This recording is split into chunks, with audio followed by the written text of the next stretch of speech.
కాశ్మీరీ, ఈ భాషలన్నీ నేర్చుకొని ఉంటే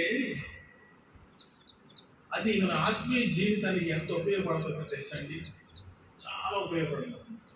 మనం తెలుగులో ఒకటి మాత్రమే, మాతృభాష మాత్రమే నేర్చుకుని మనం బైబిల్ చదివేటప్పుడు తెలుగులో ఏమైనా రాయబడిందో అది మాత్రమే మనకు ఆ అర్థం గ్రహించగలుగుతాం. ఇంగ్లీష్ చదువుకుంటే ఇంగ్లీష్లో ఏముంది మూల మాటకి పదానికి అనేటువంటిది మనకు అర్థమైనప్పుడు దాని యొక్క మామూలు యొక్క అర్థమే కాకుండా ఆత్మీయ యొక్క భావాన్ని కూడా మనం అర్థం చేసుకోవడానికి ఉపయోగపడుతుంది.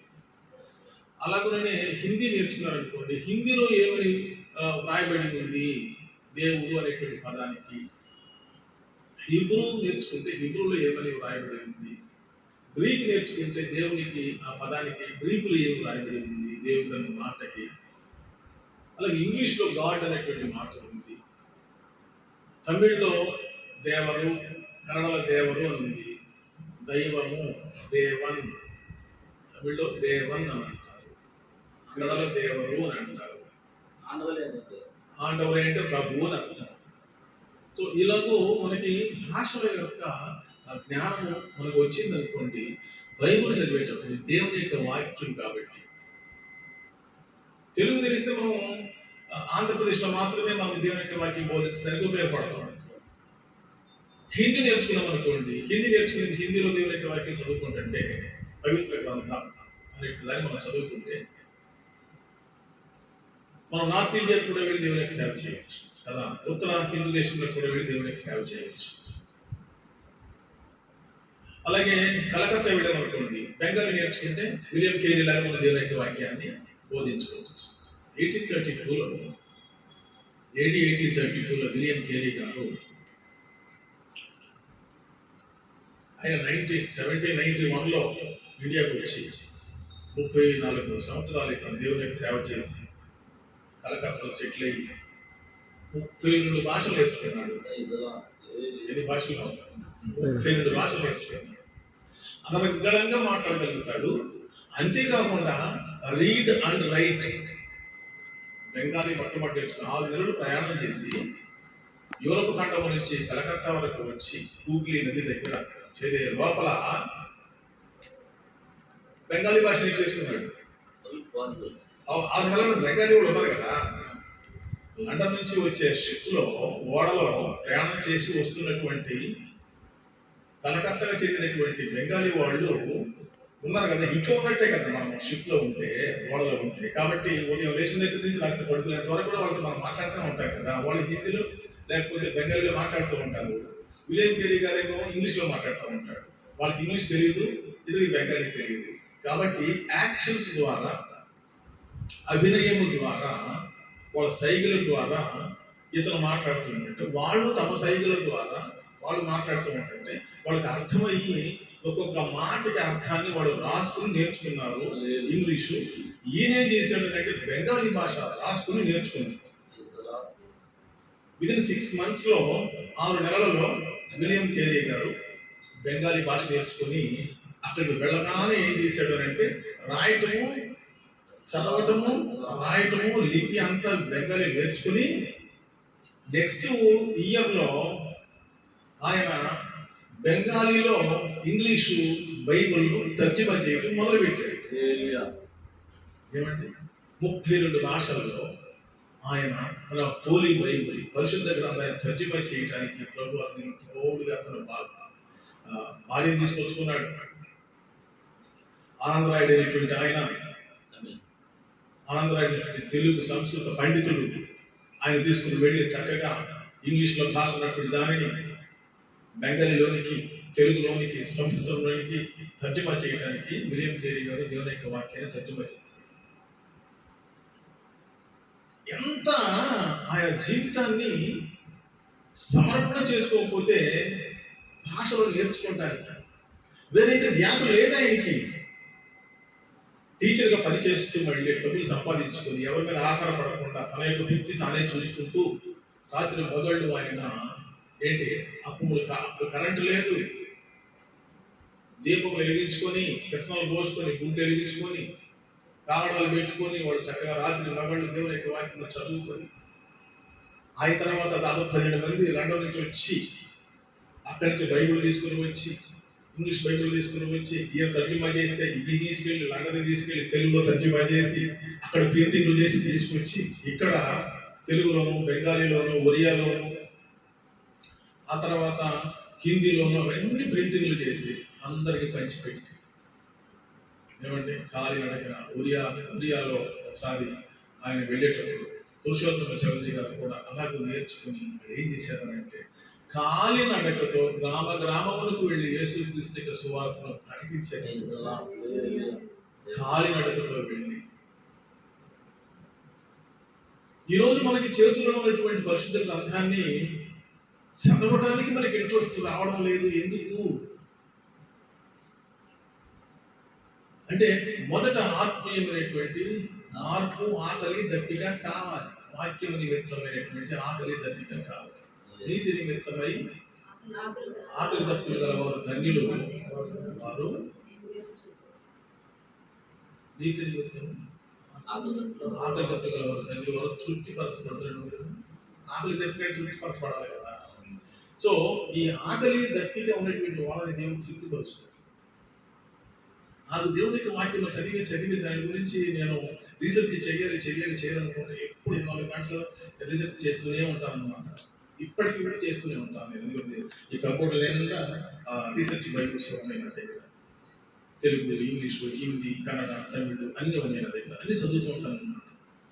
సో దేవుని యొక్క దర్శనం పొందినటువంటి దైవజనులు, ప్రవక్తలు, దీర్ఘదర్శకులు, మిషనరీస్ ఎలాగ తమ జీవితాలను సమర్పణ చేసుకుని మన దేశంలో వచ్చి విగ్రహాలతో నిండినటువంటి మన దేశంలో వాళ్ళు ఎలాగో కాలినడకతో వచ్చి దేవుని యొక్క వాక్యాన్ని బోధించారు. సమాజ సేవ చేశాడు గారు, విలియం కేరీ గారు. సమాజ సేవ అంటే కొన్ని ఆచారాలు ఖండించి చరిత్ర ఆయన విలియం కేరీ పుస్తకాలు ఉన్నాయి కదా. సో ఇవన్నీ సమాజ సేవ చేశాడు, సంస్కరణలు చేశాడు, ప్రింటింగ్ ప్రెస్ కూడా తయారు చేశాడు. ఆయన ఆద్యుడు తయారు చేసింది. Banking everything is there. అక్కడికి మీకు బాగా ఎక్కువ తెలుసు విలియం కేరీ గారి గురించి, జీవిత చరిత్ర గురించి. నేను ఆయన గురించి ఎందుకు నేను ప్రస్తావిస్తున్నాను అంటే దేవుని యొక్క వాక్యాన్ని ఎలా అర్థం చేసుకోవాలి, ఎలా అర్థం చేసుకోవాలంటే మనం చదవాలి కదా. ముందు చదివితేనే కదా మనకి కంఠోపాఠం చేసుకోవాలి. అంటే by heart. We have to read the word of God and by heart. కంఠపాఠం చేసుకోవాలి. కంఠపాఠం చేసుకోకపోతే మనము దేవుని యొక్క వాక్యం బోధించేటప్పుడే చాలా వరకు ఏమవుతుందంటే మర్చిపోతాం. సిద్ధపడతాం కదా మనము. దైవజనులు, బోధకులు ఉపవాస ప్రార్థనకి ఒక రకమైన వాక్యం చెప్పాలి, ఉద్యోగ పూటలో ఒక రకమైన వాక్యం చెప్పాలి, ఆరాధనలో ఒక రకమైన వాక్యం చెప్పాలి, కుటుంబాల ద్వారా ఒక రకమైన వాక్యం చెప్పాలి, ఒక వ్యక్తిని మార్పులో నడిపించాలంటే ఎలా వాక్యం చెప్పాలి, ఫిలిప్పు నపుంసకుడితో ఎలా యేసుక్రీస్తు ప్రభు గురించి సువార్త బోధించాడు ఎలా చెప్పాలి, మరి పౌలుకి మార్పులో నడిపించినటువంటి అకుల ప్రిస్కిల్లాలో ఏ విధంగా బోధించాడు, ఆ తర్వాత అపుల్లో అనే అతనికి అదే అకుల ప్రిస్కిల్లాలో 18వ అధ్యాయం అపోస్తలుల కార్యములలో ఎలా సువార్తను బోధించారు అని అంటే. సో ఆది కాండం నుంచి ప్రకటన వరకు చదివినటువంటి ఈ అకుల ప్రిస్కిల్లాలో యేసుక్రీస్తును నమ్మినటువంటి వీరు మహా గొప్ప అపోస్తలుడుగా మారినటువంటి పౌలుని నడిపించగలిగేటువంటి శక్తి, దైవ జ్ఞానాన్ని అకుల ప్రిస్కిల్లా భార్య భర్తలు అందించారండి. దేవునికి స్తోత్రం కలుగుతుంది. ఎలాంటి మనం భక్తి జీవితమే జీవించడం ఒకటే కాదు, కానీ మనం నేర్చుకునేటువంటి దైవ జ్ఞానాన్ని, బైబిల్ యొక్క పరిశుద్ధ గ్రంథం యొక్క జ్ఞానాన్ని మన కుటుంబం దర్శించడానికి వచ్చినటువంటి వారికి కూడా మనం వాక్యం బోధించాలి. టైం వేస్ట్ చేయకూడదు. బంధువులు, స్నేహితులు, క్లాస్మేట్స్, విశ్వాసులు, ఇరుగు పొరుగు వారు అనేక మంది మనం చూస్తూ ఉంటాం. పనివారు ఇల్లు కట్టేటప్పుడు పెయింటింగ్ వేసేటువంటి వాళ్ళకి, ఫ్లోరింగ్ వేసేటువంటి వాళ్ళకి వాక్యం చెప్పాలి. ఎంత చెప్పాలి? మీటింగ్ పెట్టి చెప్పాలి. వాడికి మీటింగ్ పెట్టి పాటలు పాడి ఆరాధన చేసి చెప్పాలా? లేదు. వ్యక్తిగత సాక్ష్యం చెప్తూనే యేసుక్రీస్తు ఎందుకు వచ్చాడు ఈ లోకంలోనికి, అనేటువంటి విషయాన్ని వాక్యం చెప్తే చాలు వాళ్ళు మార్పులు పొందుతారు. ఎక్కడికి వెళ్ళినా సరే ఆ వాక్యం అతనితో మాట్లాడుతూనే ఉంటుంది. That is how Eunuch was transformed. నపుంసకుడు ఎలాగ మార్పులు పొందాడయ్యా అంటే ఫిలిప్పు పరిగెత్తుకుంటూ వెళ్ళి యేసు తీసుకున్న గురించి చెప్తే అతను మార్పులు పొందాడు, బాప్టిజం తీసుకుని వెళ్ళిపోయాడు. ఆఫ్రికా ఖండంలోకి వెళ్ళి పెద్ద సంఘాన్ని స్థాపించేసాడు. ఈ రోజున ప్రపంచంలో ఆఫ్రికాలో ఉన్నటువంటి దైవజనుడు అన్ని ఖండంలో ఉన్న దేవుని యొక్క సేవకుల కంటే వాళ్ళు మహా గొప్ప సేవకులు అయిపోయారు. డేవిడ్ లివింగ్స్టన్ అక్కడికి సేవ చేశాడు అన్నట్టు ప్రాణాన్ని బలి యాగంగా పెట్టి దేవుని యొక్క సేవ చేశాడు. అక్కడే చచ్చిపోయాడు. లండన్ మిషనరీ సొసైటీ వాళ్ళు పంపించినటువంటి ఈ మిషనరీ విలియం కేరీ గారు ఆఫ్రికా ఖండంలో చనిపోతే వాళ్ళు తీసుకెళ్ళిపోయారు షిప్లో. ఆయన్ని తీసుకెళ్ళిపోతే మరి ఇక్కడ సేవ చేశాడు కదా డేవిడ్ లివింగ్స్టన్ ఆఫ్రికా ఖండంలో సేవ చేశాడు కదా, అక్కడ చనిపోయాడు. లండన్ మిషనరీ సొసైటీ వాళ్ళు లండన్ తీసుకెళ్ళిపోయారు ఆయన బాడీ. వీళ్ళు వదిలిపెట్టలేరు. ఆఫ్రికా ఖండంలో మార్పు వస్తున్నటువంటి విశ్వాసులు మాకు సేవ చేసి మా దగ్గర చనిపోయేటువంటి ఆయన్ని మా సేవకుని మాకే ఇవ్వండి, మా దేశాన్ని మేము పాతి పెట్టుకుంటాము, సమాధి చేసుకుంటాము అని అంటే, మేము పంపించిన మిషనరీ కదండి, మేము తీసుకెళ్ళిపోతాము, మా యొక్క మిషనరీ కాంపౌండ్ లో పెడతాము అని అంటే వీళ్ళు ఒప్పుకోలేదు. ఎందుకు ఒప్పుకోలేదు? మేము నరమాంస భక్షకులముగా ఉన్నప్పుడు మా దగ్గరకు వచ్చి అష్ట కష్టాలు పడి వాడి బిడ్డలను పోగొట్టుకొని భార్యను పోగొట్టుకొని మా మధ్య మరి జీవితకాలం సేవ చేసినటువంటి అలాంటి డేవిడ్ లివింగ్స్టన్ని మేము మా దేశంలో మేము పాతి పెట్టుకుంటాము జ్ఞాపకార్థంగా అని అంటే వాళ్ళు ఒప్పుకోలేదు. లండన్ వాళ్ళు ఒప్పుకోలేదు. ఒప్పుకోకపోతే ఏం చేశారు తెలుసా?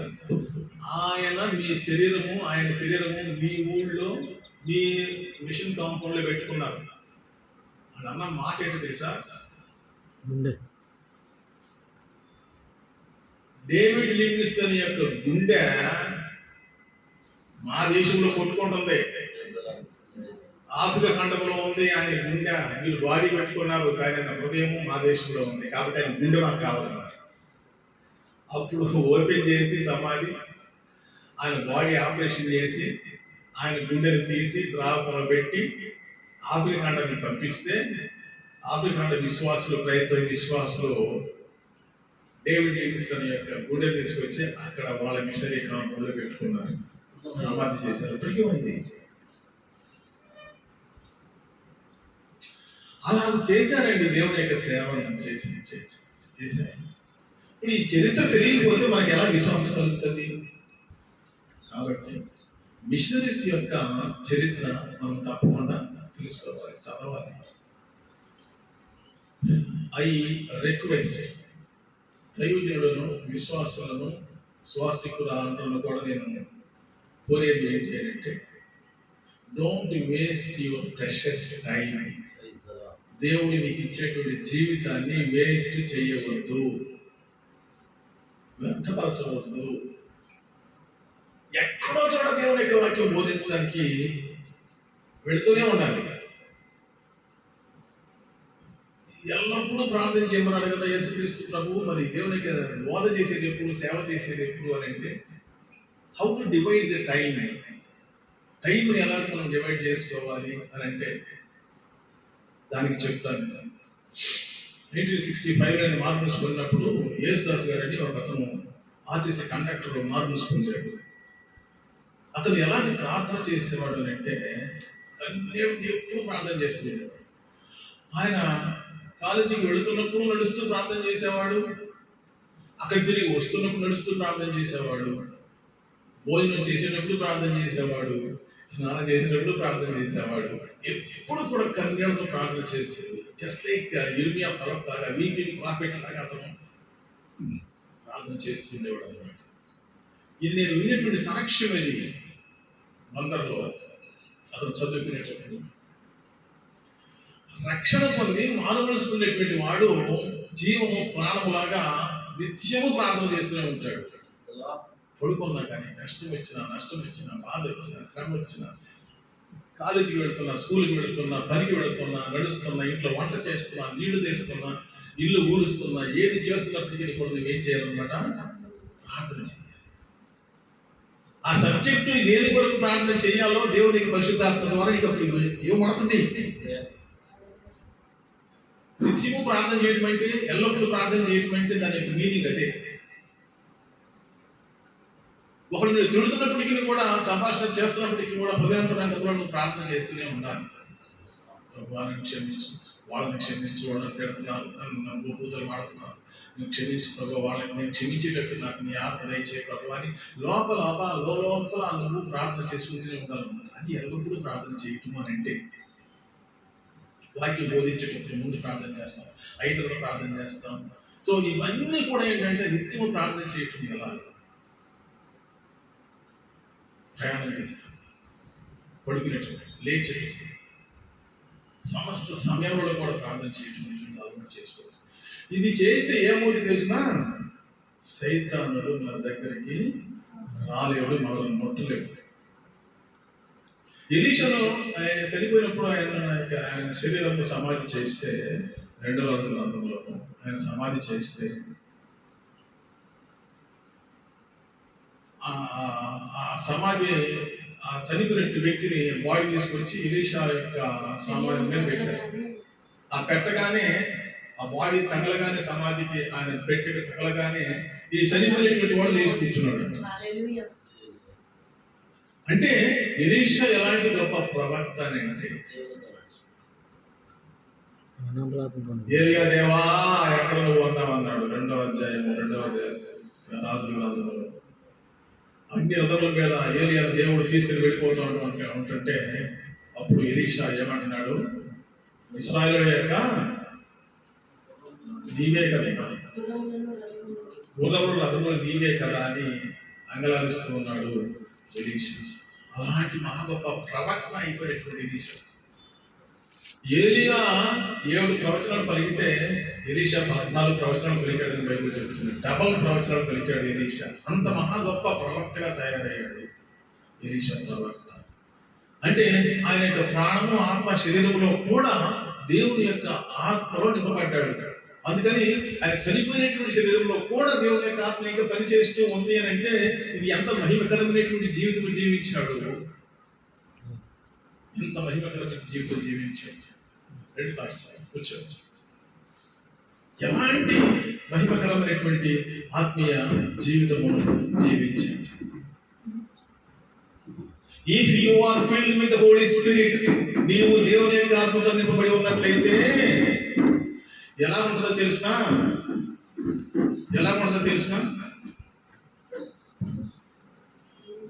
నీవు నీ ఇంటి వారికే బోధించడం కాదు, నీవు నీ సంఘానికే బోధించడం కాదు, నీవు నీ ఊరి వారికే బోధించడం కాదు, రాజులకు, చక్రవర్తులకు కూడా దేవుని యొక్క వాక్యం బోధించగలిగిన ఆత్మీయ శక్తిని దేవుడు ఇస్తాడు. హల్లెలూయా. అందుకని ఎలీషాను చూస్తే ఆహాబు రాజు కానీ, ఏ రాజులు, చక్రవర్తులు, మంత్రులు, సామంతులు గడగడగడ వణికిపోయేవాడు. ఎలాంటి వాడు ఏలియా అంటే, ఇదిగో చూడు తోలు దట్టి కట్టుకుని వస్తున్నాడు, ఆయన ఏలియా అమ్మో అని చెప్పేసి గడగడలాడుతున్నాడు ప్రవక్తను చూసి. నీవు దేవుని ఆత్మతో నింపబడి, పరిశుద్ధాత్మతో నింపబడి, దేవుని యొక్క వాక్యమును నీ హృదయంలో ఫుల్గా నింపబడి నువ్వు స్టేజ్ మీదకి వెళ్తున్నావు ఉన్నప్పుడు ఎలా ఉంటుందో తెలుసా? If you are walking in the presence of the Lord and if you are walking in the church, the Spirit of God will be bearing that. దేవుని యొక్క ఆత్మే అక్కడ సముద్రముల మీద, నీటి మీద అల్లాడుతుందని ఆదికాండం 1:1 ఎలా ఉన్నదో, ఈ సంఘంలో నువ్వు ప్రవేశించినప్పుడు దేవుని యొక్క ఆత్మ నీతో పాటు అల్లాడుతూ ఉంటుంది ఆ సంఘంలో. And the people will be filled with the Holy Spirit. నీ అడుగు పెట్టగానే ఏమవుతుందంటే దేవుని యొక్క ఆత్మ వాళ్ళందరినీ ఆవరిస్తుంది అన్నమాట. ఆ స్థలాన్ని ఆవరించి చేస్తుంది. ఆ యొక్క ఆవరణలో కూడా ఆవరించినప్పుడు ఏమవుతుందంటే, ఆ స్థలములలో దేవుని యొక్క ఆత్మ పని చేసేటప్పుడు ప్రతి వాడు కూడా అయ్యో నేను పాపాత్ముడను అని మొరబెట్టేటువంటి ఆత్మశక్తిని దేవుడు ఇస్తాడు. ఒక్కొక్కరికి ఇచ్చేస్తాడు. రన్ బేబీ రన్ అనేటువంటి ఒక పుస్తకమును ఆఫ్ చేశారు. రన్ బేబీ రన్ అని ఒక పుస్తకం చదివినట్టు నేను చదువుతున్నప్పుడు నికీ క్రూజ్ అనే అమెరికాలో ఉన్నటువంటి మహా రౌడీ, ఆ రౌడీ మారుమనసు పొందినటువంటి వాడు ట్రైన్స్ లో, బస్సులో అందరిని దోచుకోవడం, కొట్టడం, ఆడపిల్లలు తీసుకొచ్చి చెడిపేయటం, చెడిపేయడం, ఇలాంటి వాడిని దేవుని యొక్క ఆత్మ ఎలా పట్టుకుంది చెప్పమంటారా? డిఎల్ మోడీ అమెరికాలో పెద్ద ప్రసంగాన్ని ఒక వేదికలో దేవుని యొక్క వాక్యం బోధిస్తున్నాడు. అందరూ పాటలు పాడి ఆరాధించి దేవుని యొక్క వాక్యం బోధించడం, ఆయన నిలబడి స్టేజ్ మీదకి వెళ్ళినప్పుడు దేవుని యొక్క ఆత్మ నింపినటువంటి వాడి దేవుని యొక్క వాక్యం బోధిస్తూ ఉంటుంటే కొన్ని లక్షల మంది వింటున్నారు దేవుని యొక్క వాక్యాన్ని. ఈ నికీ క్రూజ్ అనేటువంటి కుర్రోడు, ఈ పోగిరి కుర్రోడు ఆ రోడ్డు మీద వెళ్తూ ఉంటుంటే ఆ సౌండ్ విని ఎవరితో గట్టిగా మాట్లాడుతున్నాడు, ఏంటి ఇక్కడ జరుగుతుంది అనేటువంటిది చూద్దామని ఆ పంది దగ్గరికి వచ్చాడంటే. అట్లా పంది దగ్గరికి వస్తే దేవుని యొక్క ఆత్మ నింపడినటువంటి వాడే డిఎల్ మోడీ వాక్యం బోధిస్తూ ఉంటుండగా దేవుని యొక్క ఆత్మ ఏం పనిచేసింది తెలిసిన, అతను నీతికి అలాగే గాలిలాగా వెళ్ళిపోయేసరికి అతడు లబలబాబా గుండె కొట్టుకుంటూ వచ్చి హాల్లో అలాగే పందిరిలో ఫ్రంట్లోకి వెళ్ళిపోయి పడిపోయాడు. దేవా నేను పాపనయ్యా, పాపాత్మని క్షమించి పడుతున్నాడు. ఎవరు బోధించారు అతనికి? నేను పాపాత్ముడను, నేను పాపాత్ముడే, దొంగను, దోచుకున్నటువంటి వాడిని, వ్యభిచారిని, నరహంతకుడును, తాగుబోతునని చెప్పేసి ఎవరు చెప్తున్నారు అతనికి? దేవుని యొక్క ఆత్మ అతని విరగొట్టేస్తుంది అంతే. అపొస్తలుల కార్యంలో మనం చూసినట్లయితే పేతురు వాక్యం చెప్తుంటే ఎలాగుంది? దేవుని యొక్క ఆత్మ చేత వాళ్ళు నరకబడినటువంటి వారే, హృదయంలో గుర్చబడినటువంటి వారే. పేతురు వాక్యం చెప్తుంటే వాళ్ళు ప్రతి ఒక్కళ్ళు కూడా వచ్చి బోధకులు, తర్వాత ప్రధాన యాజకులు వీళ్ళందరూ వచ్చేసి తమ తప్పులను ఒప్పుకొని పశ్చాత్తాపడుతున్నారని దేవుని యొక్క వాక్యం సెలవిస్తారు. If you are preaching with the word of God in the Holy Spirit, the power of the Holy Spirit, what will happen? అంటే వినేటువంటి వాళ్ళలోనికి దేవుని యొక్క ఆత్మ అలాగూ ప్రవహిస్తుందన్నమాట. ఆ నికీ క్రూజ్ అనేటువంటి కుర్రవాడు మారుమనసుకున్న తర్వాత అండి అమెరికాలో మహా గొప్ప ప్రసంగికుడు అయిపోయాడు. ఎక్కడెక్కడైతే డిఎల్ మోడీ సేవ చేయడం మొదలుపెట్టాడు, ఆయా ప్రాంతానికి వెళ్ళి పాటలు పాడటానికి, దేవునికి సేవ చేయడానికి, పరిచయం చేయడానికి మహా గొప్ప ప్రసంగికుడు అయిపోయాడు. కుర్రవాడండి. నిన్ను చేయలేడా దేవుడు?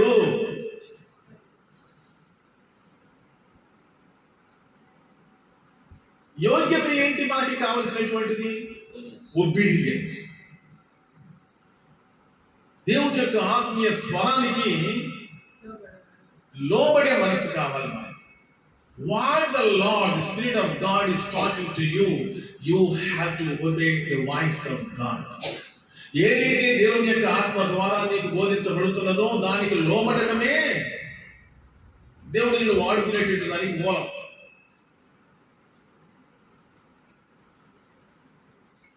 ఇది ఎలాగూ సాధ్యము అంటే it is by our selves. మన మూలముననే, మన ద్వారానే అది జరుగుతూ ఉంటుంది అంతే. ఎవరో వచ్చి చేయటం కాదక్కడ. దేవుని యొక్క పరిశుద్ధాత్మ యొక్క ప్రేరేపణకు ఎప్పుడైతే లోబడతామో వెంటనే మనల్ని వశపరుచుకొని, మనల్ని ఆవరించుకొని దేవుని యొక్క ఆత్మ క్రియ చేయటం మొదలు పెడతాడు అంతే. భర్త వ్యతిరేకంగా ఉన్నప్పటికీ భర్తను ఉంచేస్తాడు అంతే దేవుని యొక్క ఆత్మ. భార్య వ్యతిరేకంగా ఉన్నప్పటికీ కూడా భార్యను ఉంచేస్తాడు, విరగొట్టేసేస్తాడు దేవుని యొక్క ఆత్మ ద్వారా. సంఘంలో వ్యతిరేక శక్తులు బయలుదేరినప్పటికీ కూడా సంఘంలో వ్యతిరేక శక్తులు కూడా విరగొట్టేసేటువంటి శక్తి దేవుని యొక్క ఆత్మ ద్వారా జరుగుతూనే ఉంటుంది. అది నువ్వు కళ్ళారా చూస్తావు. You will see with your own eyes how the Spirit of God is breaking all the hurdles. ప్రతి ఆటంకమును, బండాలను కాలగొట్టేటువంటి దేవుని యొక్క ఆత్మ నీ మీదకి వచ్చేస్తుంది అంతే. దాన్ని ఎవరు ఆపలేరండి. Nobody can stop it. ఎవరు కూడా దాన్ని ఆపలేరు. అది మనం ఎప్పుడు కూడా మనం దాన్ని చాలా జాగ్రత్తగా గమనించాలి. How we can recognize the voice of the Holy Spirit?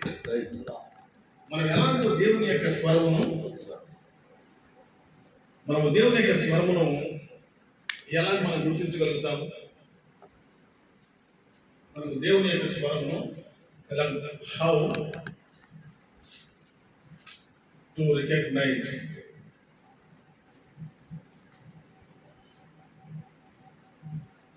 The voice of God. Call or voice of God. అంటే ఇప్పుడు నేను అగార పుస్తకంలో ఉన్నటువంటి యేసుక్రీస్తుని గురించినటువంటి పాఠ్యభాగం తీసుకున్నాను. అగార పుస్తకాలు చదువుతూనే ఉంటాము, కానీ మనము how to find out Christ in each book. ప్రతి పుస్తకం ఆది కాండము చూస్తాం మనం. మీకు ఇచ్చినటువంటి పాఠ్యభాగం చూసినట్లయితే ప్రతి గ్రంథంలో ఉన్నటువంటి యేసుక్రీస్తు యొక్క రెఫరెన్స్ నేను మీకు అంతా కూడా చూపించాను. How to recognise the call or voice of God. ఒకటి, మస్ట్ బి ఇన్ స్పిరిట్. అంటే మస్ట్ బి ఇన్ అంటే లైవ్, లివింగ్ స్పిరిట్.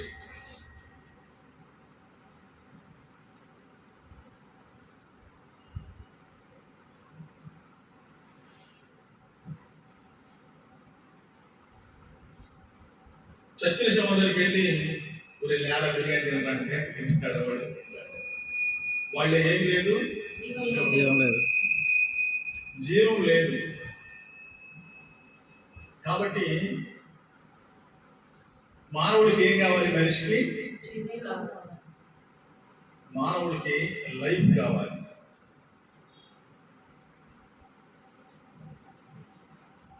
మానవుడికి లైఫ్ కావాలి, జీవం కావాలి కదా. జీవం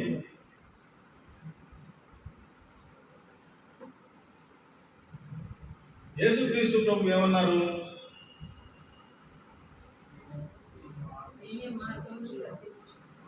John 14:6 I am the life అన్నాడు.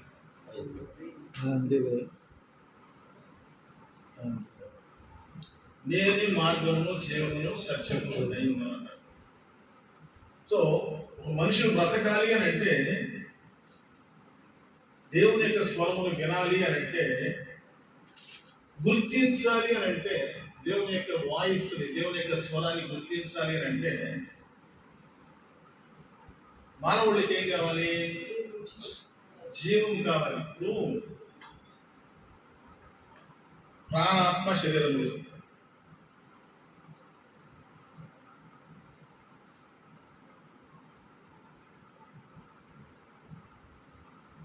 ఒకటి రెండు మూడు, లేకపోతే ఒకటి రెండు మూడు ఎలా వేసుకున్నప్పటికీ కూడా శరీరాన్ని దేవుడు మొదలు చేశాడు ఆదాముని, తర్వాత జీవాన్ని పోసాడు, జీవాత్మ అయ్యాడు. అయితే ఇది మనుషుని యొక్క ఆత్మ, ఇది పరమాత్మ కావాలి.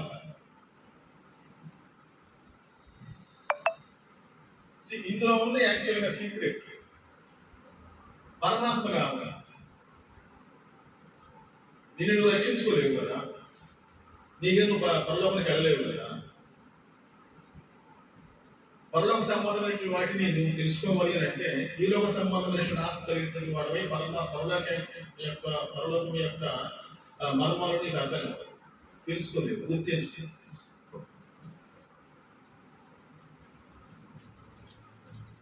సో ప్రాణము అనేటువంటిది మనిషిలో ఉన్నటువంటి ప్రాణం ఆత్మను కూడా పెట్టాడు దేవుడు, జీవాత్మను పెట్టాడు.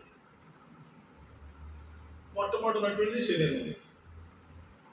సో ఈ త్రిత్వం ఉంది మనుషుల్లో. అలాగే దేవుళ్ళు కూడా త్రిత్వం ఉంది. తండ్రి మరి పరిశుద్ధాత్మ యొక్క త్రిత్వం కూడా ఉంది. తండ్రి ఉన్నారా? పరిశుద్ధాత్మ, యెహోవా దేవుడు, యేసుక్రీస్తు ప్రభు పరిశుద్ధాత్మ. సో ఇలాగ త్రిత్వం కలిసి అలాగే దైవమయంలో, అలాగే మానవుడు అన్నప్పుడు ప్రాణము, శరీరము, ప్రాణము, ఆత్మ మూడు ఉన్నారు కదా. సో ఈ మూడింటిలో ముఖ్యంగా కావలసినటువంటిది ఈ ఆత్మ అనేటువంటిది చాలా ప్రాముఖ్యమైనటువంటిది.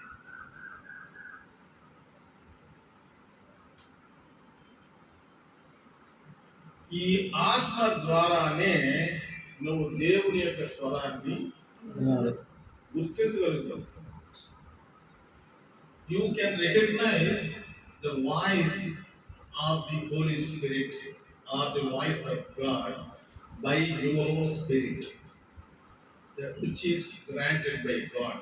దేవుని ద్వారా నీకు అనుగ్రహించబడినటువంటి ఈ యొక్క ఆత్మలోనే గ్రహించగలుగుతావు. ఈ ఆత్మ నిత్యమైనటువంటిది, దీనికి నాశనం లేదు. దేవుని పరిశుద్ధాత్మ ఎలా నిత్యమైనటువంటిదో మానవుని యొక్క ఆత్మ కూడా నిత్యమైనటువంటిది. నువ్వు రక్షణ పొందితే పరలోక రాజ్యంలో నిత్యము నిత్య జీవంలోకి వెళ్తావు. రక్షణ పొందకపోతే నరకములో నిత్యము కాతానే ఉంటావు. అగ్ని ఆరదు, పురుగు సాహవదు. What is the secret? ఇది పురుగు అగ్నిలో పడితే చచ్చిపోకుండా ఎట్లా ఉండదు?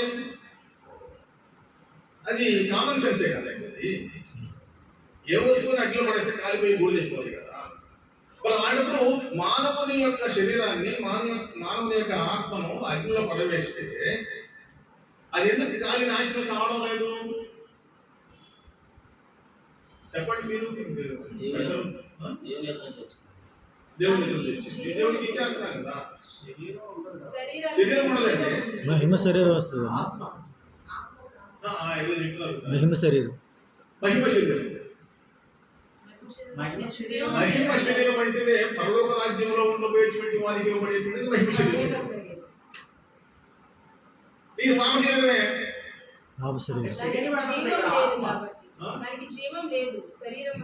శరీరము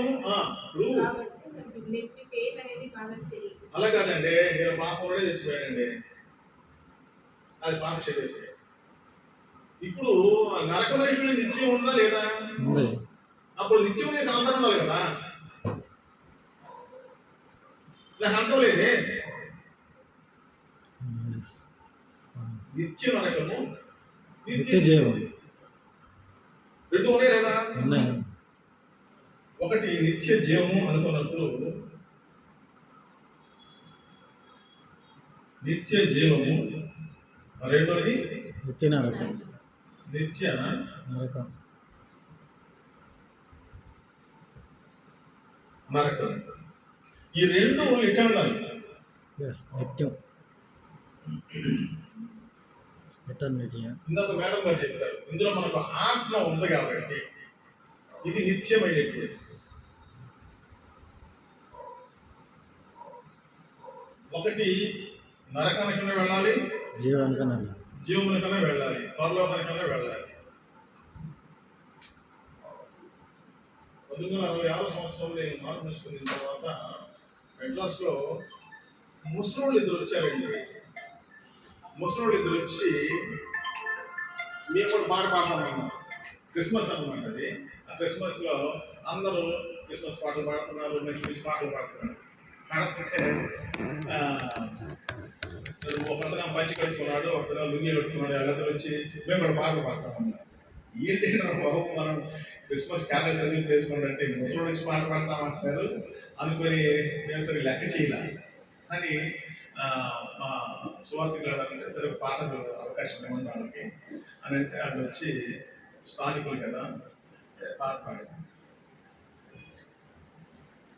నేను నిత్యమైతే నాయాత్మ నిత్యమౌనా, నాయాత్మ నిత్యమైతే పరమాత్మ నిత్యమౌనా. అంటే నేను నిత్యం, నా ఆత్మ నిత్యం. నిత్యం. మేము నిత్యమైతే ఈ నిత్యత్వంలో ఉన్నటువంటి దేవుడి యొక్క పరమాత్మ ఉందే అదే నాకు ఇచ్చినటువంటి ఈ ఆత్మ అనేటువంటిది ఆ ముసలుడు పాడుతుంటే అసలు ఏమండి ఆశ్చర్యపోయింది.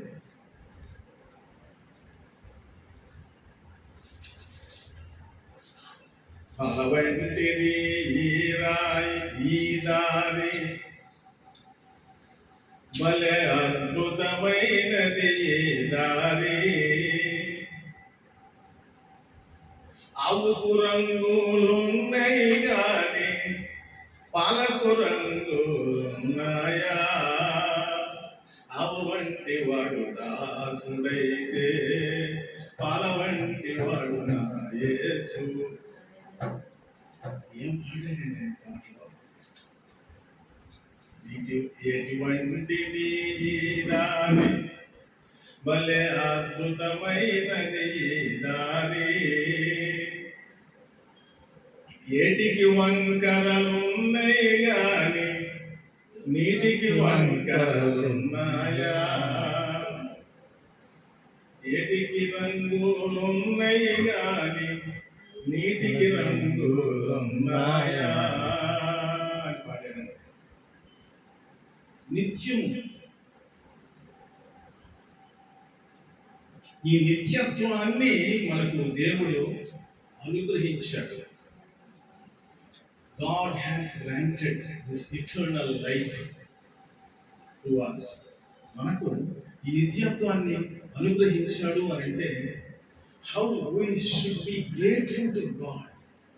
నిత్యత్వంలో మనలను కలుసుకోవాలని ఆనందించాలని ఎదురు చూసినటువంటి నిత్యుడైనటువంటి దేవుడు మనకు ఇచ్చినటువంటి నిత్య వరములను మనం అనుభవించేటప్పుడు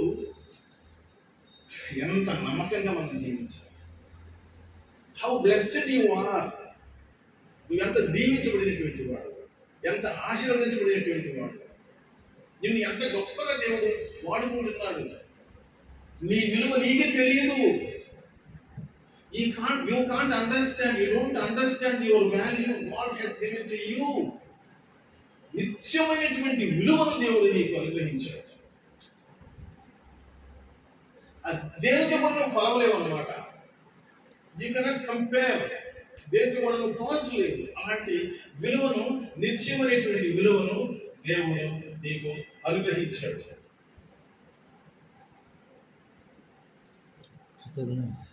How to recognize the voice of God? దేవుని యొక్క స్వరమును ఎలాగో మనము గుర్తించగలుగుతాము అన్నప్పుడు నీవు కూడా ఆత్మీయ జీవములో ఉంటేనే దేవుని యొక్క స్వరమును గుర్తించగలుగుతావు. చచ్చిపోతే, నువ్వు ఆత్మలో చచ్చిపోతే దేవుని యొక్క స్వరమును నీవు గుర్తించలేవు. ఇంత దేవుని యొక్క వాక్యం ఏంటంటే, ఇంత దేవుని యొక్క వాక్యము సజీవుడి వాక్యాన్ని ప్రసంగించబడతా ఉంటుంటే ఎందుకు రక్షణ పొందట్లేదు మానవులు, మనుషులు అని అంటే అర్థం ఏమిటి దాంట్లో? Why people are not saved when the word of life is preached every day, everywhere? అంతలంగా కూడా దేవుని యొక్క జీవ వాక్యం బోధించబడుతూ ఉంటుంటే ఎందుకు రక్షణ పొందలేకపోతున్నారు మనుషులు అని అంటే they are dead. వాళ్ళు చచ్చిన స్థితిలో ఉన్నారు. అందుకనే పౌలు అంటాడు ఎఫెసీ పత్రిక 2వ అధ్యాయం 1వ వచనంలో, మీరు మీ పాపముల చేత అపరాధముల చేత మీరు చచ్చిన వారై ఉండగా క్రీస్తులో మిమ్మలను బ్రతికించెను. దేవుడు మిమ్మలను ఆయనలో క్రీస్తులో బ్రతికించాడు. మిమ్మల్ని ఎలా చచ్చిపోయి ఉన్నారు వీళ్ళందరూ? ఆత్మలో. బట్ దర్ ఈస్ స్పిరిట్ వాళ్ళలో ఉంది, కానీ చచ్చిపోయే స్థితిలో ఉంది. దానికి జీవం పొయ్యాలి, దానికి జీవం పొయ్యాలి, నీవు పొయ్యాలి. అందుకే నువ్వు రక్షించావు, అందుకే నువ్వు వెళ్ళాలి, దేవుని యొక్క వాక్యం బోధించాలి. వాడు వెనకపోయినా, నువ్వు తిట్టినా, కొట్టినా, దూషించినా, ఏం చేసినా సరే నువ్వు మాత్రం ఆ ఆత్మల దగ్గరికి వెళ్ళాలి అని చెప్పినప్పుడు దేవుడు అక్కడికే వెళ్ళి వాక్యం చెప్పాలి. నీ పని అయితే ఏమండి? సో ఒక క్రైస్తవ బోధకుడు 66 పుస్తకాల్లో ఉన్నటువంటి యేసు ఎలా తెలుసుకుంటాడు? ఇది సబ్జెక్ట్ ఏది? ఎలా తెలుసుకుంటాడు? మీరు ఇచ్చినటువంటి దాంట్లో ప్రతి పుస్తకంలో ఆది కాండంలో జెనెసిస్ స్త్రీ సంతానంగా యేసుక్రీస్తు ప్రభువు వచ్చాడు అని బైబిల్లో ఉంది. ఆది కాండంలో 3వ అధ్యాయం 15వ వచనంలో నీ సంతానములకు చేతును అనేటువంటిది. ఈ స్త్రీ సంతానం ఎవరయ్యారంటే యేసుక్రీస్తు ప్రభువు. నిర్గమాకాండంలో ఆది కాండము క్రీస్తు పూర్వం 4000 సంవత్సరాల టైంలో జరిగినటువంటిది. క్రీస్తు పూర్వం 4000 సంవత్సరాలు. ఇప్పుడు నిర్గమాకాండంలోకి వచ్చేసరికి ఆయన ఏ విధంగా యేసుక్రీస్తు కనబడుతున్నాడు అంటే పస్కా బలి పశువుగా కనబడుతున్నాడు. పస్కా పాసోవర్ ల్యాంబ్. యోహాను సువార్త 1:29లో అది నిర్గమాకాండం పాత నిబంధనలో 12వ అధ్యాయంలో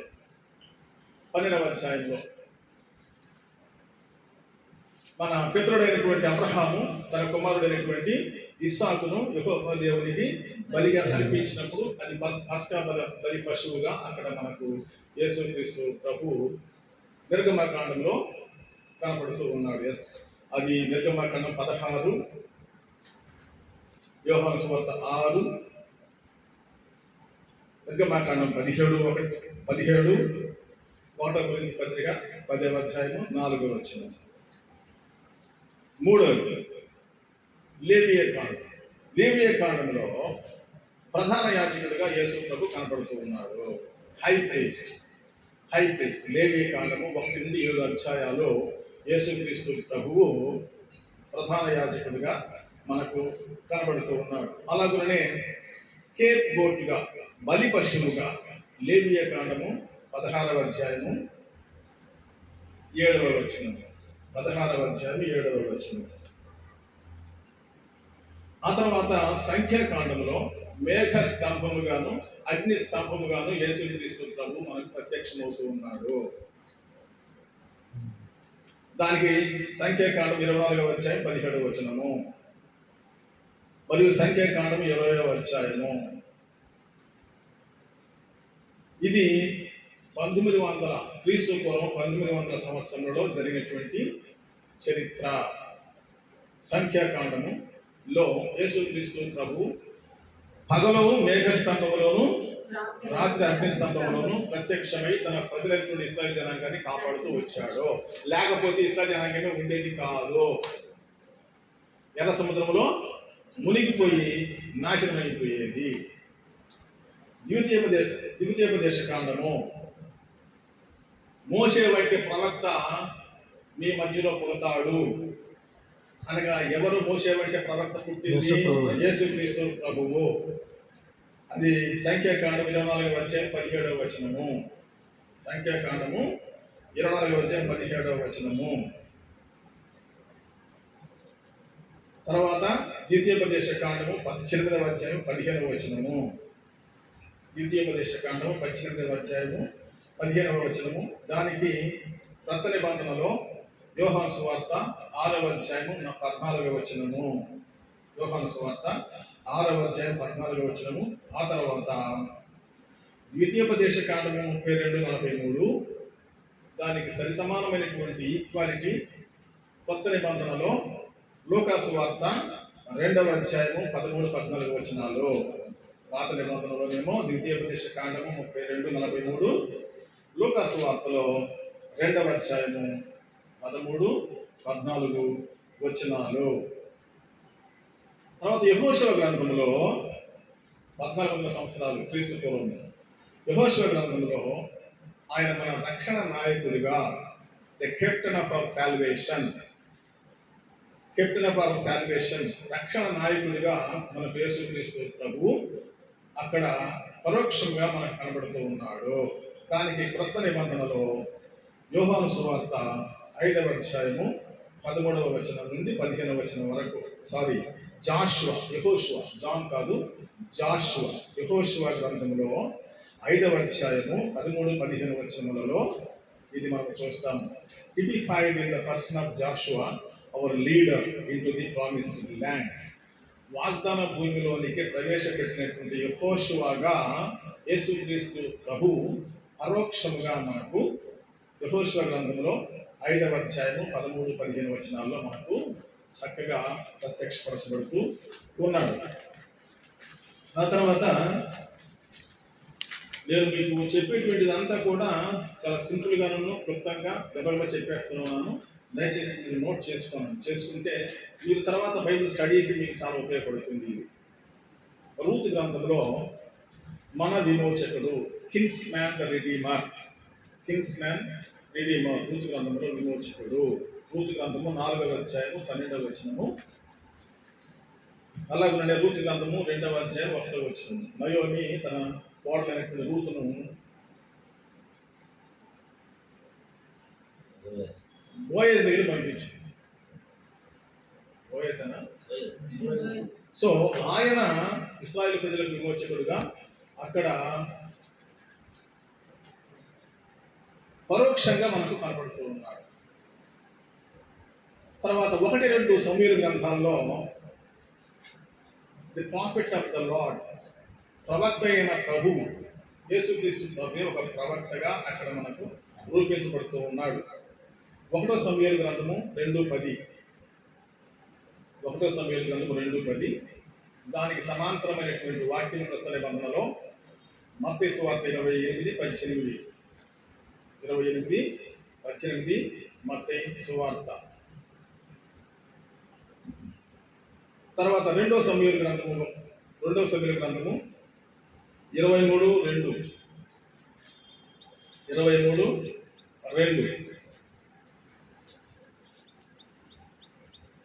దానికి క్రొత్త నిబంధనలో 1 కొరింథీ రాసిన పత్రిక 10వ అధ్యాయం 4వ వచనం, 10వ అధ్యాయము 4వ వచనం.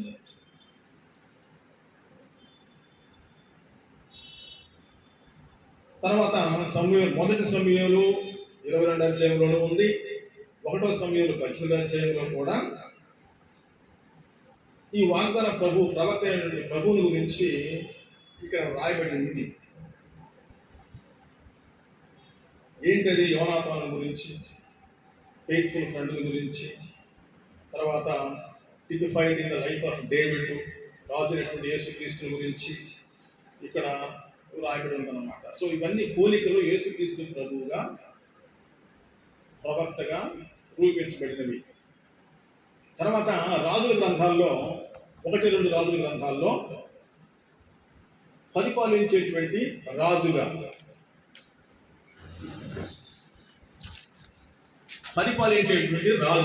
అంటే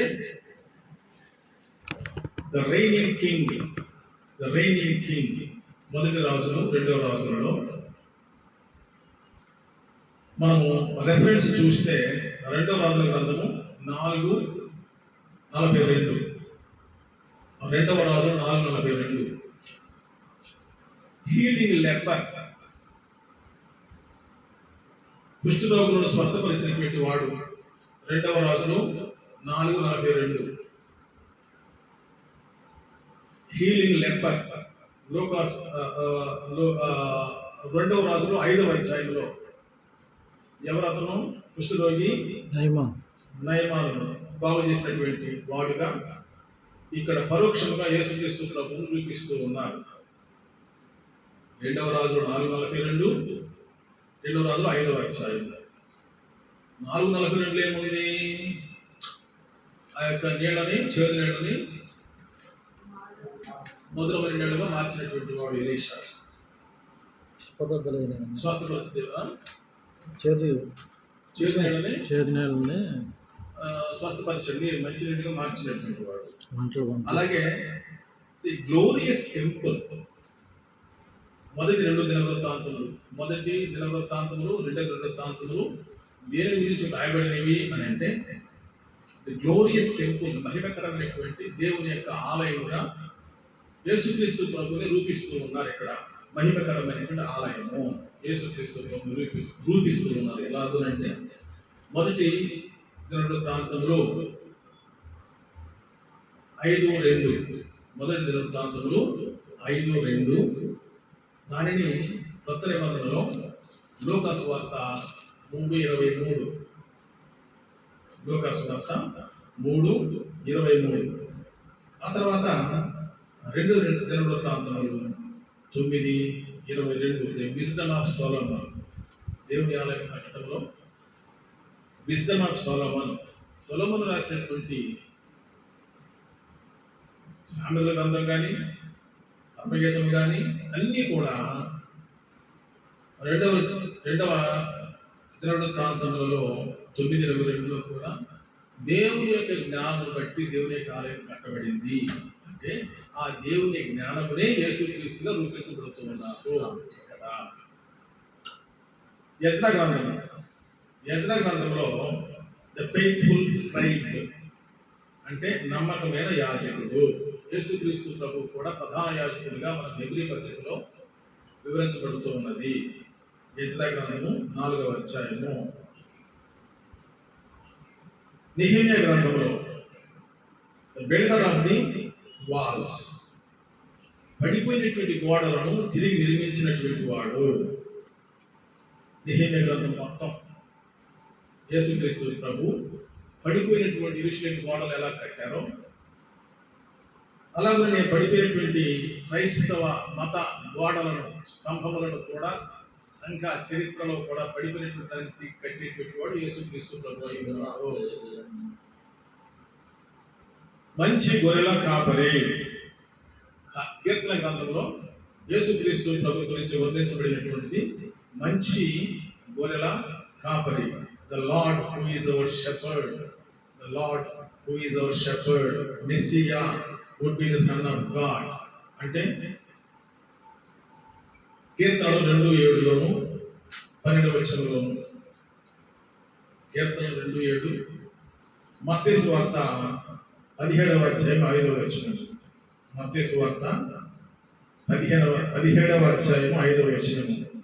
Messiah would be resurrected, Messiah పునరుద్ధానుడవుతాడు. అది ఎక్కడుంది? పాత నిబంధనలో కీర్తనలు 16వ అధ్యాయం 8వ వచనము. అంటే నీ పరిశుద్ధిని కుళ్ళి పట్టనీయవు అనేటువంటి రెఫరెన్స్ ఉంది కదా కీర్తన గ్రంథము 16వ అధ్యాయం 8వ వచనంలో. అలాగే అపోస్తలుల కార్యములు 13వ అధ్యాయము 30వ వచనం. Messiah would be despised and crucified. యేసుక్రీస్తు ప్రభు తృణీకరించబడి ఎలా రుసులు వేయబడ్డాడో దాని గురించినటువంటిది అంతా కూడా కీర్తనలు 22వ అధ్యాయం 6వ వచనంలోను, 8వ అధ్యాయం 14వ వచనంలోను, తర్వాత లూకా సువార్త 23 అధ్యాయం 21వ వచనంలోను, మత్తయి సువార్త 27:35వ వచనంలో యేసుక్రీస్తు యొక్క శిలువ, మరణ, పునరుద్ధానముల గురించి వ్రాయబడి ఉంది. దానిని పాత నిబంధనలో కీర్తనలు 2:7లో మరియు కీర్తనలు 16:8లో ప్రవచింపబడింది.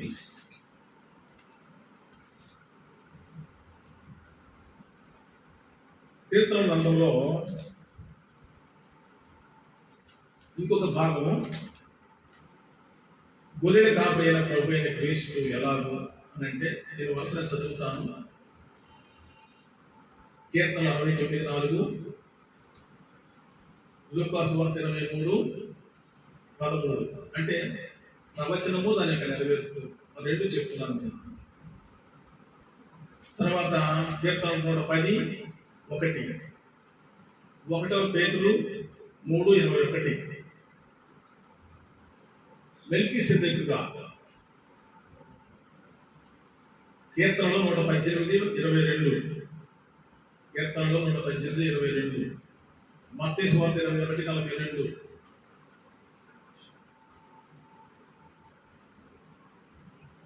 కీర్తనలు 89 మరియు 109, మరియు 110 మరియు 118 మెల్కీసెదెకుల గురించి ఇక్కడ వివరంగా ప్రవచింపబడింది. మెల్కీసెదెకు అని అంటే యేసుక్రీస్తు ప్రభువే. అది 7వ అధ్యాయం హెబ్రీ పత్రికలో కూడా ప్రధాన యాజకుడైనటువంటి యేసుక్రీస్తు గురించి పోల్చబడింది. సామెతలు మరియు ప్రసంగి, దైవ జ్ఞానము, విజ్డమ్ ఆఫ్ గాడ్, యేసుక్రీస్తును దేవుని యొక్క జ్ఞానిగా రూపించబడ్డారు. సామెతల గ్రంథంలోను ప్రసంగి పుస్తకంలోను ఎవరు రాశారు? రెండు సొలొమోను రాసినటువంటి పుస్తకములలో వ్రాయబడి. దానికి రెఫరెన్సెస్ సామెతలు 8:22, కొత్త నిబంధనలో యోహాను 17:5, సామెతలు 30వ అధ్యాయం 4వ వచనము, మత్తయి సువార్త 3:16,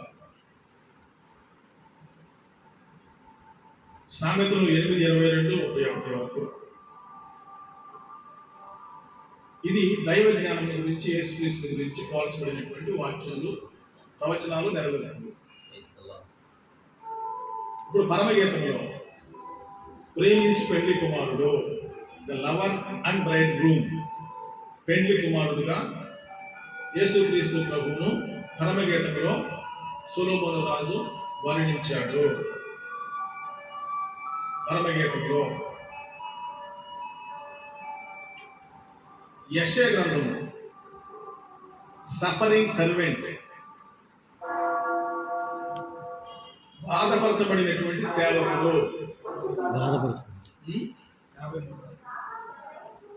యెషయా గ్రంథంలో అంటే 53 అధ్యాయమే కాదు, చాలా అధ్యాయాలు ఉన్నాయి యెషయా గ్రంథంలో. యేసుక్రీస్తు ప్రభువే గొర్రెగా, తర్వాత సేవకుడుగా, సువార్థికుడుగా, శ్రమ సేవకుడుగా వివరించబడ్డాడు. అది మెయిన్గా మీరు చెప్పినట్లుగా 53వ అధ్యాయం యెషయా గ్రంథంలో 53వ అధ్యాయము యెషయా గ్రంథంలో వ్రాయబడి ఉంది. 42వ అధ్యాయం 6వ వచనం యెషయా గ్రంథము. అలాగే యోహాను సువార్త 8:12. ఇందాక మనం చెప్పినట్టు యోహాను సువార్త 1:29లో కూడా ఏమనుంది? లోక పాపమును మోసుకుని పోతున్న దేవుని గొర్రె పిల్ల అని ఉంది. కాబట్టి అది కూడా మనం మెన్షన్ చేసుకోవాలి. యోహాను సువార్త 1:29లో. ఆ తర్వాత యెషయా గ్రంథం 49:7, యోహాను సువార్త 10:20, మత్తయి సువార్త 27 మత్తయి సువార్త 23. యెషయా గ్రంథం 50వ అధ్యాయం 6వ వచనము, మత్తయి సువార్త 26:67, మత్తయి సువార్త 26:67. యెషయా గ్రంథం 53:10, యెషయా గ్రంథం 53:10, యోహాను సువార్త 18:11. యెషయా గ్రంథం 53:10, మార్కు సువార్త 16:16, మార్కు సువార్త 16:16. ఇవన్నీ కూడా ఏంటంటే ఈ రెఫరెన్స్ యేసుక్రీస్తు ప్రభు గురించి యెషయా భక్తులు చెప్పినటువంటిది పాత నిబంధన గ్రంథంలో ఉన్నటువంటి ప్రవచనాలకు కొత్త నిబంధనలో జరిగినటువంటి నెరవేర్పుకు మనము సరిపోల్చి చూసుకోవాలి. అప్పుడే మనకు ఆ వాక్య భావం బాగా అర్థమవుతుంది. ఇర్మియా గ్రంథము మరియు విలాప వాక్యములు. ఇర్మియా గ్రంథము, విలాప వాక్యములు క్రీస్తు పూర్వము 700 సంవత్సరాలు. యెషయా గురించి రాస్తున్నారు కదా, క్రీస్తు పూర్వము 745 సంవత్సరం. 745 యెషయా గ్రంథం. ఇర్మియా గ్రంథం 700. విలపించు ప్రవక్త, ది వీపింగ్ ప్రాఫెట్, విలపించు ప్రవక్త. విలపించు ప్రవక్తల గురించి ఇర్మియా గ్రంథంలో 33:6 వచనము, యోహాను సువార్త 13:13, యోహాను సువార్త 13:13, ఇరవై గ్రంథం 23:5, 20 గ్రంథం 23:6. దీనికి ప్యారలల్గా 1 కొరింథీ రాసిన పత్రిక 1:30, 1వ అధ్యాయం 30 వచనము 1 కొరింథీ రాసినటువంటి పత్రిక.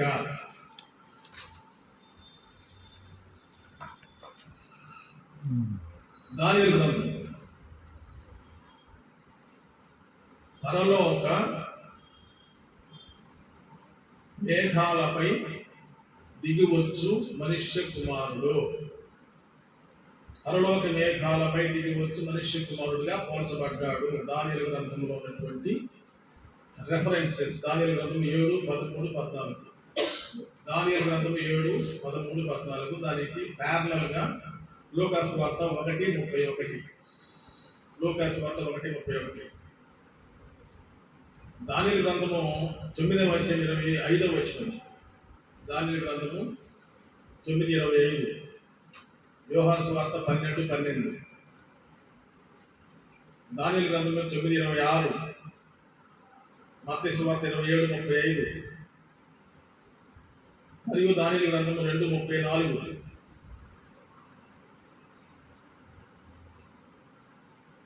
దానియేలు గ్రంథము 3:25. ఇవన్నీ కూడా పరలోకం నుండి దిగి వచ్చినటువంటి మనిషి కుమారుడిగా దానియేలు గ్రంథంలో రాయబడినటువంటిది యేసుక్రీస్తుకు పోలికలుగా ఇవ్వబడ్డాయి. హోషేయ గ్రంథంలో పెండ్లి కుమారుడిగా చిత్రీకరించబడ్డారు యేసు ప్రభు, బ్రైడ్ గ్రూమ్. హోషేయ గ్రంథంలో ఆ గ్రంథం మొత్తం హోషేయ గ్రంథం 3వ అధ్యాయం. యోవేలు గ్రంథంలో పరిశుద్ధాత్మలో బాప్తిస్మం ఇచ్చువాడు యేసుక్రీస్తు ప్రభువుగా పోల్చబడినటువంటి భాగము యోవేలు గ్రంథము 2:32. దానికి సమాంతరంగా ప్యారలల్గా రోమా 10:12, రోమా 10:12. యోవేలు గ్రంథము 2:28 నుంచి 32 వరకు, యోవేలు గ్రంథము 2వ అధ్యాయము 28 నుంచి 32 వరకు పరిశుద్ధాత్మలో బాప్తిస్మం ఇచ్చేటువంటి యోహాను యేసుక్రీస్తు ప్రభు యొక్క పోలికలుగా వివరించబడ్డారు. ఆమోసు గ్రంథం బర్డెన్ బేరర్, భారమును భరించేవాడు యేసుక్రీస్తు ప్రభువుగా చిత్రీకరించబడ్డాడు. భారమును భరించేవాడుగా ఆమోసు చిత్రీకరించాడు. ఆమోసు గ్రంథం 8:9, ఆమోసు 8:9, మత్తయి సువార్త 27:45, మత్తయి సువార్త 27:45. ఈ ప్రవచనాల నెరవేర్పులు కొత్త నిబంధనలో కూడా మనకు ఇవ్వబడ్డాయి. 2 సరిపోల్చి చూసుకోవాలి. ఉపధ్య బలమైన రక్షకుడు, ఉపధ్య పుస్తకం మొత్తం బలమైన రక్షకుడు, మైటీ సేవియర్. యోనా క్షమించు దేవుడు, ఫర్గివింగ్ గాడ్, క్షమించు దేవుడుగా యేసుక్రీస్తు ప్రభువును యోనా గ్రంథంలో చిత్రీకరించబడ్డాడు. ఎలాగూ యోనా గ్రంథము 1:17 సరిపోల్చి చూసుకుంటే మత్తయి సువార్త 12:40, మత్తయి సువార్త 12:40. మత్స్యము కడుపులో 3 దినాలు ఉన్నటువంటి దాన్ని పోల్చండి. 2వ అధ్యాయం యోనా గ్రంథంలో కూడా ఉంది కదా, 2-3 అధ్యాయంలో కూడా ఉంది. దాన్ని మత్తయి సువార్తలో యేసు ప్రభు 12వ అధ్యాయంలో వర్ణించారు. మీకా గ్రంథం మెసెంజర్ విత్ బ్యూటిఫుల్ ఫీట్, సుందరమైన పాదములు ఉన్నవాడు. మీకా గ్రంథంలో మెసెంజర్ విత్ బ్యూటిఫుల్ ఫీట్, సుందరమైన పాదములు గలవాడు. అది మీకా గ్రంథం 5:2, మత్తయి సువార్త 2:1. మీకా గ్రంథము రెండు 5:2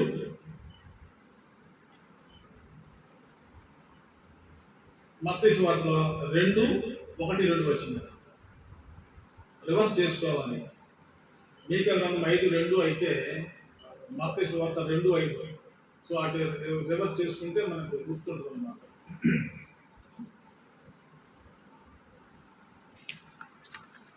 మీకా గ్రంథం వరకు అయిపోయింది కదా. నహూము, హబక్కూకు, జెఫన్యా, హగ్గయి లైన్గా రాసుకోండి.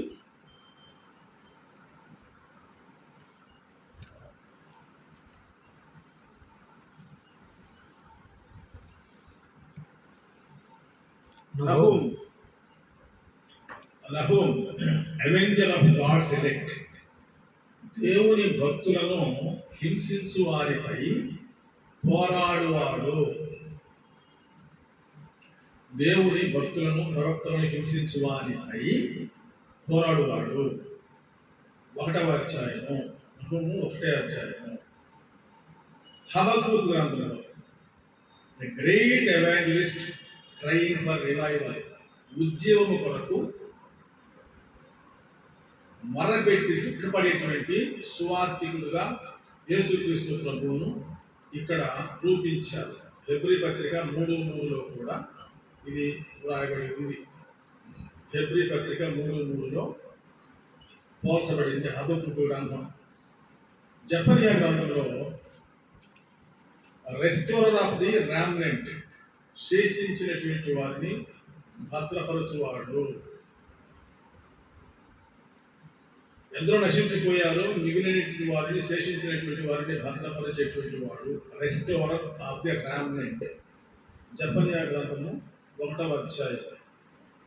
హగ్గయి గ్రంథం శుద్ధీకరించు ఓట, శుద్ధీకరించు ఓట. Haggai cleansing fountain, cleansing fountain. Messiah would visit the second temple. Haggai 2వ అధ్యాయం 6వ వచనము. లూకాసు వార్త 2:27. లూకాసు వార్త 2:27. హగ్గయి గ్రంథము 2:6. జెఫన్యా పొడవబడిన కుమారుడు, the pierced son, pierced son, పొడవబడిన కుమారుడు. జకర్యా గ్రంథము 6:12. హెబ్రీ 8:1. జకర్యా 9:9. మత్తయి 21:6. జకర్యా 11:12. యోహాను 12:45. జకర్యా 12:10. యోహాను సువార్త 19:34. మరొకసారి చెప్పండి. మొదటి చెప్తున్న డిఫరెన్స్ జెఫన్యాది, సారీ జెఫన్యా కాదు కదా, సారీ జకర్యా, జకర్యా, జకర్యా. నేను తప్పు రాశాను ఇక్కడ. ఇది జెఫన్యా పైన చెప్పారు మర్చిపోయా. జెఫన్యా నేను రాసుకున్న తప్పు లేదు. జకర్యా, జకర్యా పొడవబడిన, జకర్యా గ్రంథము పొడవబడిన కుమారుడు. జకర్యా గ్రంథం ఇది పొడవబడిన కుమారుడు. జకర్యా 6:12. హెబ్రీ 8:1. జకర్యా 9:9. మత్తయి 21:6. జకర్యా 11:12.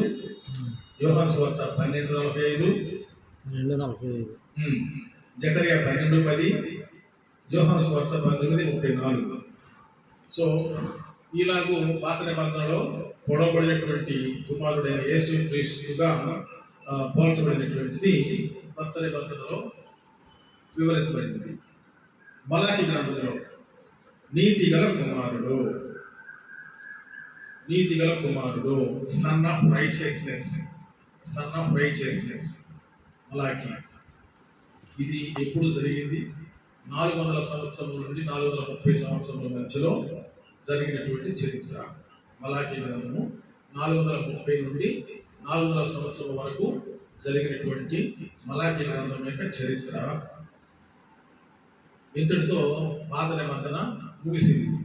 ఇప్పుడు 400 సంవత్సరముల యొక్క మౌనకాలం గతించిన తర్వాత మౌనకాలము క్రీస్తు పూర్వము 400 సంవత్సరాలు గతించిన తర్వాత సువార్తికులు మత్తయి, మార్కు, లూకా, యోహాను 4 సువార్తలలో యేసుక్రీస్తు ప్రభు యొక్క చరిత్ర ఉంది. ఆయన జీవిత చరిత్ర మొత్తము మనము AD 4 నుంచి వ్రాయబడింది. యేసుక్రీస్తు యొక్క జీవిత చరిత్ర క్రీస్తు శకము 4 అనగా క్రీస్తు పూర్వము 4 నుంచే యేసుక్రీస్తు ప్రభు పుట్టారు అనేటువంటిది కాలమాన ప్రకారంగా వేద పండితులు రాశారు.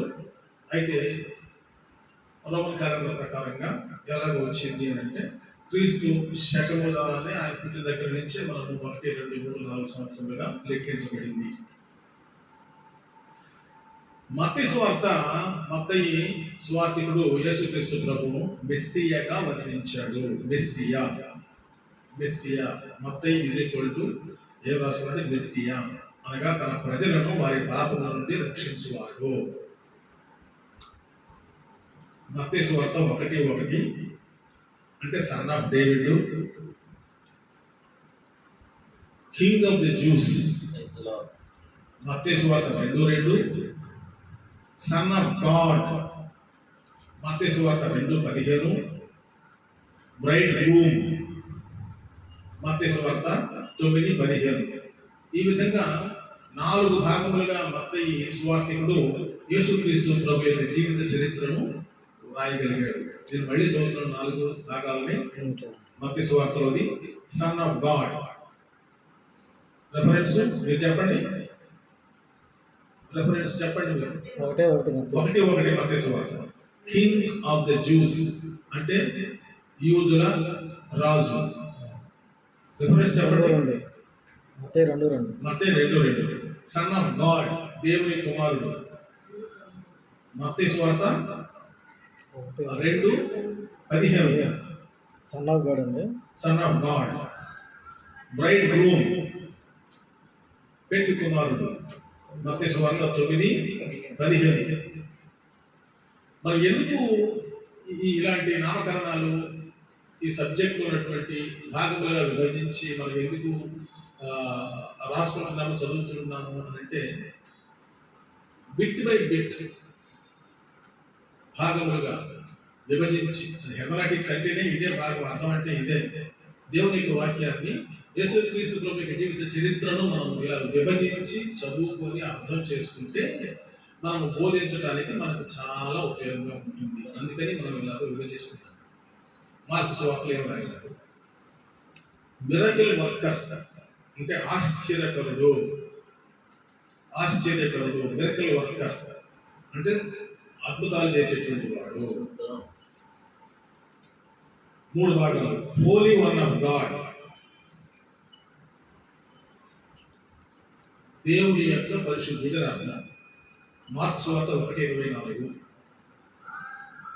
మార్కు 1:24 ది సర్వెంట్ సేవకుడు, దేవుని సేవకుడు.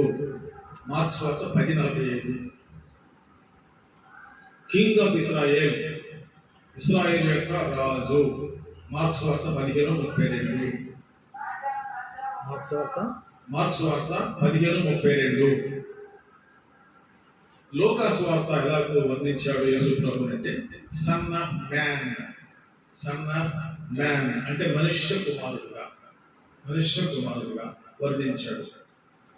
ది హార్న్ ఆఫ్ సాల్వేషన్ అంటే రక్షణ కొమ్ముగా. లూకా సువార్త 1:69 హార్న్ ఆఫ్ సాల్వేషన్ అన్నాడంటే ఏంటి అర్థం? హార్న్ అంటే ఏంటి తెలుగులో? లూకా సువార్త చూడండి 1:69 ఏముంది? హార్న్ అంటే కొమ్ము, కానీ తెలుగు బైబిల్లో ఏం రాయబడింది? లూకా సువార్త 1:69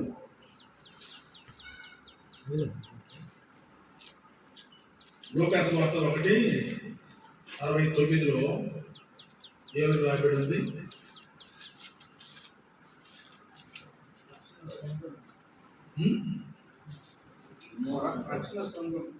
ఆ శృంగము, రక్షణ శృంగము, హార్న్ ఆఫ్ సాల్వేషన్, మనుష్య కుమారుడుగా వర్ణించబడ్డాడు లూకాసు వార్తలో.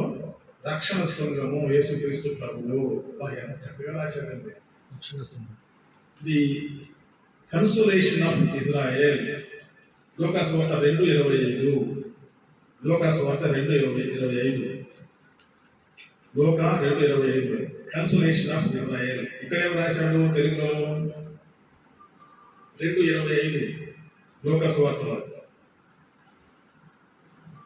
2:25 ఏమిటి? యెరూషలేమునందు సమయవనము మనుషుడును అతడు నీతిమంతుడును భక్తిపరుడై ఉండి ఇజ్రాయేలు యొక్క ఆదరణ కొరకు కనిపెట్టేవాడు. ఆ పరిశుద్ధాత్మ అతని మీద ఉండెను. అంతే, అదే ఉండను. 2:25. నాదా నాదా ఏమి ప్రార్థన చేస్తున్నాడు? నాదా నాదా, ఇప్పుడు నీ మాట చొప్పున సమాధానంతో నీ దాసుని పోనిచుచున్నావు. అన్యజనులకు నిన్ను బయలుపరచుటకు వెలుగుగాను, నీ ప్రజలైన ఇజ్రాయేలుకు మహిమగాను, నీ సకల ప్రజల ఎదుట సిద్ధపరిచిన నీ రక్షణ నేను కనులారా చూచుతనే. అది సమాధానముగా నెమ్మదిగా బోధించుచున్నావు అని. కన్సోలేషన్ అంటే ఆదరణకర్తగా. 29 అండి. 29. 2:29. ఆదరణ కొరకు కనిపెట్టువాడు. Consolation of Israel. ఇజ్రాయేలుకు ఆదరణకర్త అని అర్థం. లూకాసు వార్త 20:25-29 వరకు. ఓకే, యోహాను భక్తుడు ఏం రాశాడు యేసు ప్రభువుని గురించి? ఏమని వర్ణించాడంటే son of God. Son of God అంటే దేవుని కుమారుడు, దైవ కుమారుడు. ఇది రాసింది ఇప్పుడు AD 95లో రాశాడు. దాదాపు 64లో మత్తయి రాశాడు. మత్తయి 64లో రాశాడు. యోహాను 95లో రాశాడు సువార్తలు. సో ఈ 4 సువార్తలు యేసు క్రీస్తు ప్రభు. ఇందులో ప్రభు యొక్క శిష్యులు ఎవరు? వీళ్ళందరూ 4 శిష్యులేగా? మార్కు యేసు ప్రభు శిష్యుడు కదా? దేవుడు లోకాను మార్పు కాలేదు. లోకాను మార్పు కాదు. లోక ఎవరు? వైద్యుడు. Is doctor. గమలీయులు పాదం దగ్గర నేర్చుకున్నాడు. పౌలు దగ్గర నేర్చుకున్నటువంటి వాడు. ఓకే. యోహాను మత్తయి ఇద్దరు శిష్యులు అన్నమాట. యేసు ప్రభు అపోస్తలుగా అభిషేకం చెందినటువంటి వారు. సో వెరీ గుడ్, పర్వాలేదు, మీరు చక్కగా చెప్తూ ఉన్నారు. మార్క్ వచ్చేసేసి ఎవరు? మార్క్ ఎవరు? బర్నబా శిష్యుడండి. మార్క్ ఎవరైనా? John Mark. ఎవరు కుమారుడు?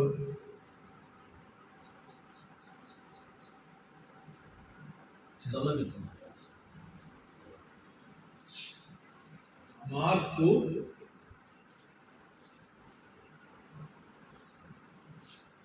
యేసుక్రీస్తు ప్రభువు బంధువుడే.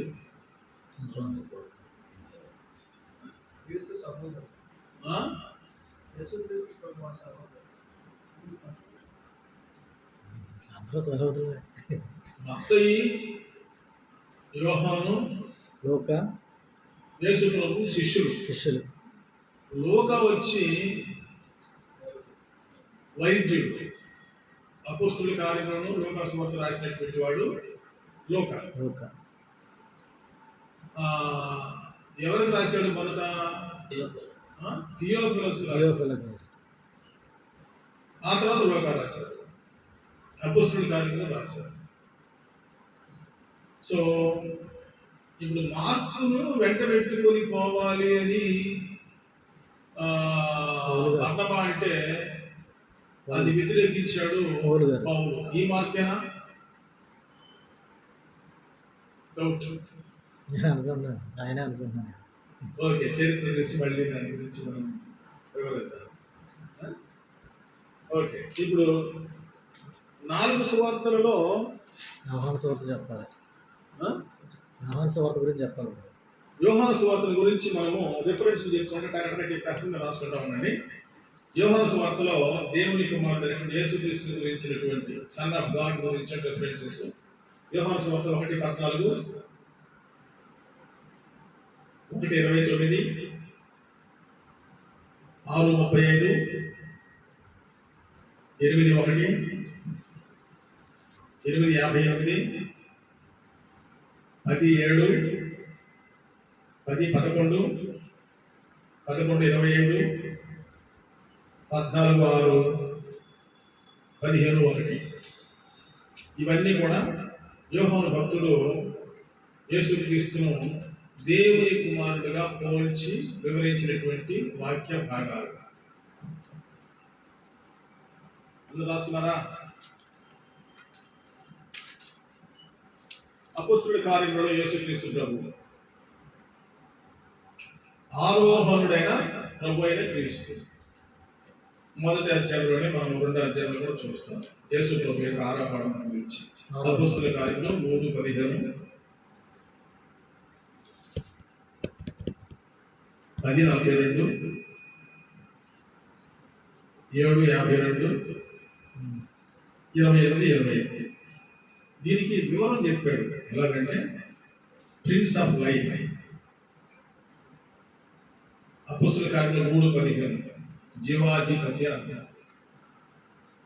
పేతురు మాట్లాడినప్పుడు జీవాధిపతి మీరు చంపితవి.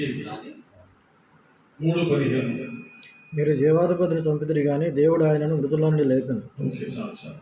తర్వాత 10:42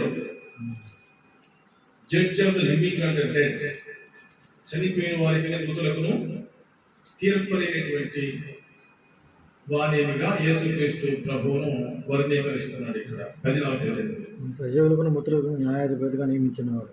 చాలు. తర్వాత 7:52 జస్ట్ వన్. అపోస్తలుల కార్యంలో 7:52 అక్కడ స్టెఫను పలికాడు, నీతిమంతుని మీరు చంపినది అని. మీ పితరుల ప్రభుత్వంలో ఎవరిని హింసింపకుండురో ఆ నీతిమంతులు రాకను గురించి ముందుగా తెలిసిన వారిని చంపిరి. తర్వాత 28:20 అపోస్తలుల కార్యంలో హోప్ ఆఫ్ ఇశ్రాయేల్, ఇశ్రాయేలు నిరీక్షణమైనటువంటి వాడు, ఇశ్రాయేలు నిరీక్షణమైనటువంటి వాడు యేసుక్రీస్తు అని. ఈ హేతువు చేత మిమ్మల్ని చూసి మాట్లాడవాలని పిలిపించుతని ఇజ్రాయేలు యొక్క నిరీక్షణ కోసము ఈ గొలుసుతో కట్టబడి ఉన్నానని వారితో చెప్పారు. రోమన్స్, రోమిలకు రాసిన పత్రిక. రోమన్స్ జస్టిఫైయర్, నీతిమంతులుగా చేయువాడు, మనను నీతిమంతులుగా చేయువాడు justifier. Romans 9:33, Romans 11:26, Romans 14:9, Romans 15:12. ఎలా నీతిమంతులు విడిపిస్తాడు అనేటువంటి దానికి references. First one 9:33 rock of offence. ఇదిగో నేను అడ్డరాతిని అడ్డుబండను సియోనులో స్థాపించుచున్నాను, ఆయన యందు విశ్వాసం చోటు సిగ్గుపడి. ఆయన ఈ బండ నేనేం చెప్పాడు కదా, ఇదిగో నేను అడ్డరాతిని, అది స్థాపించబడినటువంటి బండ. ఐ థింక్ యెషయా గ్రంథంలో కూడా ఉంది కదా, సియోనులో స్థాపించిన బండ అనేటువంటిది 26వ అధ్యాయంలో యెషయా గ్రంథంలో కూడా చెప్పాడు సియోను బండ అనేటువంటిది. ఓకే, విమోచకుడు సియోనులో నుండి వచ్చి డెలివర్ 11:26 డెలివర్, విమోచకుడు సియోనులో lord of the dead and living, చనిపోయిన వారిని బ్రతికినటువంటి వారిని ప్రభువు. రోమన్స్ 14:9. తర్వాత రూట్ ఆఫ్ జెస్సీ అని అంటే రోమన్స్ 15:12 యెషయిలో నుండి చిగురు మొలుచును. యెషయిలో చిగురు అంటే దావీదు యొక్క తండ్రి పేరు యెషయి కదా, కాబట్టి యెషయి నుంచి చిగురు పుట్టినంటే దావీదు నుంచి వచ్చాడు కాబట్టి. యెషయా గ్రంథం 11వ కూడా ఉంది. యెషయా ముద్దులో నుండి చిగురు, యెషయి ముద్దులో చిగురు 13వ అధ్యాయం. అది యెషయా గ్రంథం 10. యెషయా 11. Okay, very good. ఇప్పుడు 1 కొరింథీ 2 కొరింథీలకు రాసిన పత్రికలలో కడపటి ఆదాము, ద లాస్ట్ ఆడమ్. మొదటి ఆదాము ఆది కాండంలో ఉంటే కడపటి ఆదాము మొదటి కొరింథీ రాసిన పత్రిక 15:23, 15:45. ఫస్ట్ ఆదాము గురించేమో 1 కొరింథీ 15:23లో రాస్తే, రెండవ ఆదాము అయినటువంటి యేసుక్రీస్తు గురించి 1 కొరింథీ 15:45లో యేసుక్రీస్తుని పోల్చి వివరించాడు పౌలు కొరింథీ పత్రికలో. గలతీయులకు రాసిన పత్రికలో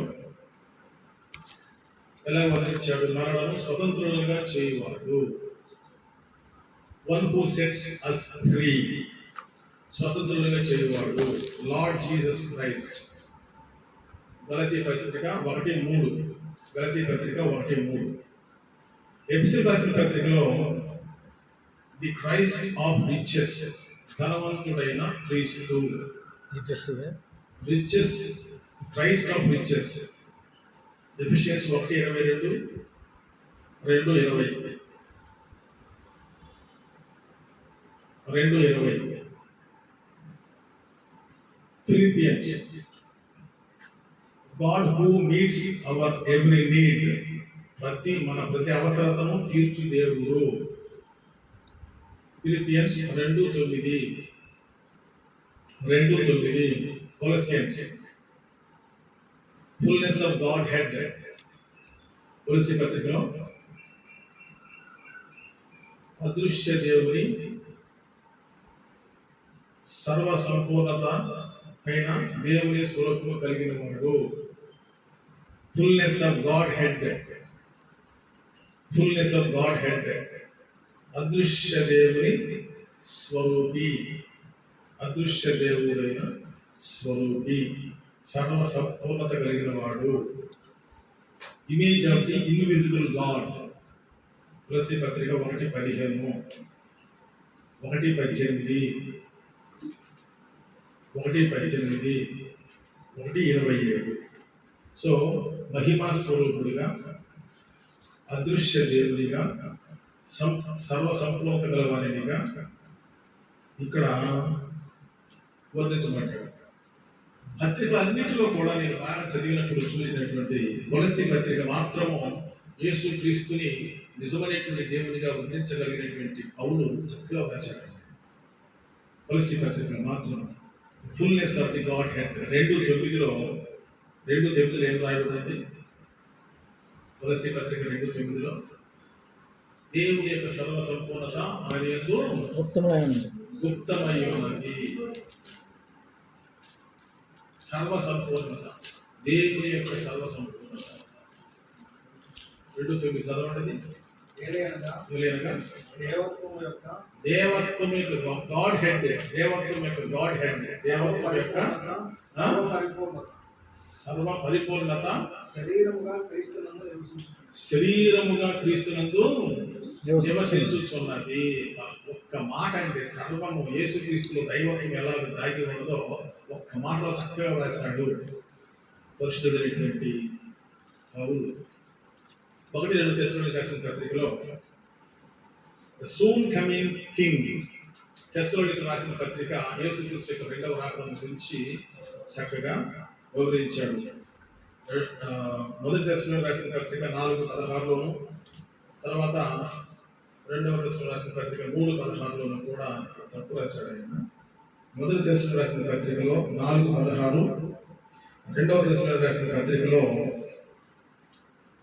3:16లో కూడా యేసుక్రీస్తు యొక్క రహస్య రాకడ గురించి వ్రాయబడి ఉంది.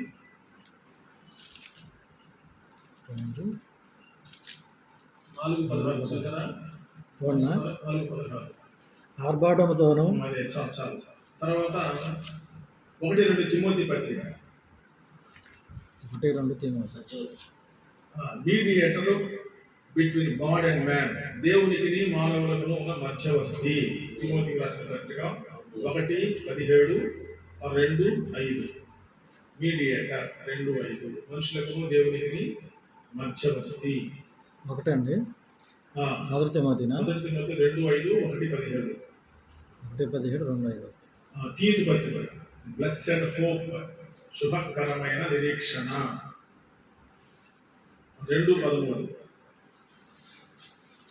Blessed hope great God and saviour మహాదేవుడు ఉంది కీర్తి పత్రికలో యేసుక్రీస్తు గురించి 1:17 1:17 ఫిలోమోను ప్రయోజకుడు ఫిలోమోను నా ప్రియ స్నేహితుడు ఫ్రెండ్ క్లోజర్ దాన్ బ్రదర్ సహోదరుని కంటే సమీపమైనటువంటి నా స్నేహితుడు అదే మన స్నేహితుడు ఫిలోమోను 3వ వచనం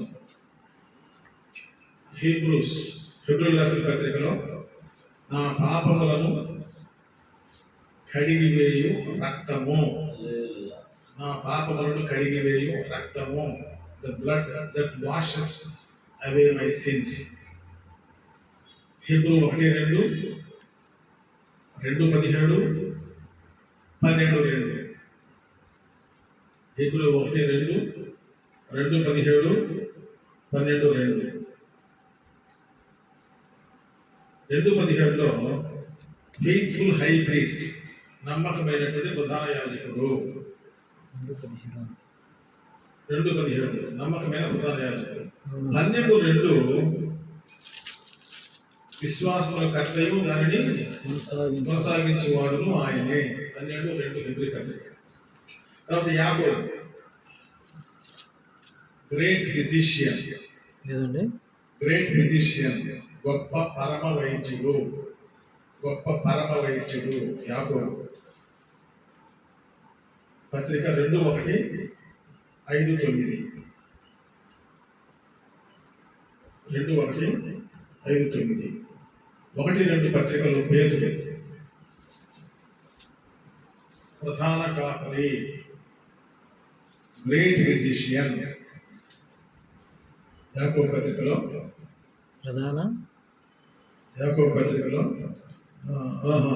ఈ పత్రిక పేతురు ప్రధాన కాపరి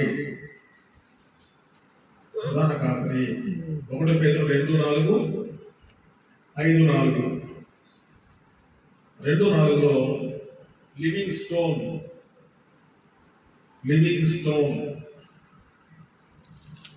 జీవించే రాయి జీవింపచేయు రాయి 5:4లో చీఫ్ షెపర్డ్ ప్రధాన కాపరి 1-2-3 యోహాను పత్రికలు నిత్యము ప్రేమించువాడు 1-2-3 యోహాను పత్రికలో నిత్యము ప్రేమించువాడు యోహాను పత్రిక 1-2 వచనము 2-1 వచనం నిత్యము జీవించబడండి నిత్యము ప్రేమించువాడు 1-2-2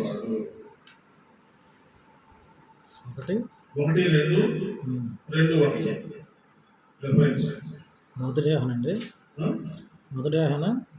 మొదటిది 1-2లో ఇటర్నల్ లైఫ్ నిత్య జీవమై ఉన్నాడు. 2వ రెఫరెన్స్ 2:1లో నీతిమంతుడై ఉన్నాడు. యోధా పత్రిక ద గాడ్ అవర్ సేవియర్ మన రక్షకుడైన దేవుడు only wise God our saviour 25వ వచనంలో యోధా పత్రిక 25వ వచనంలో అద్వితీయ దేవుడు రక్షకుడైన దేవుడు వైజ్ గాడ్ అని కూడా ఉంది. రక్షకుడే ఉంది. ప్రకటన గ్రంథం రాజులకు రాజు ప్రభువులకు ప్రభువు King of Kings and Lord of Lords. Revolution ప్రకటన రాజులకు రాజు ప్రభువులకు ప్రభువు the King of Kings and the Lord of Lords. References చాలా బాగున్నాయి. Alpha and omega the first and the last. Revolution 1:17 22:13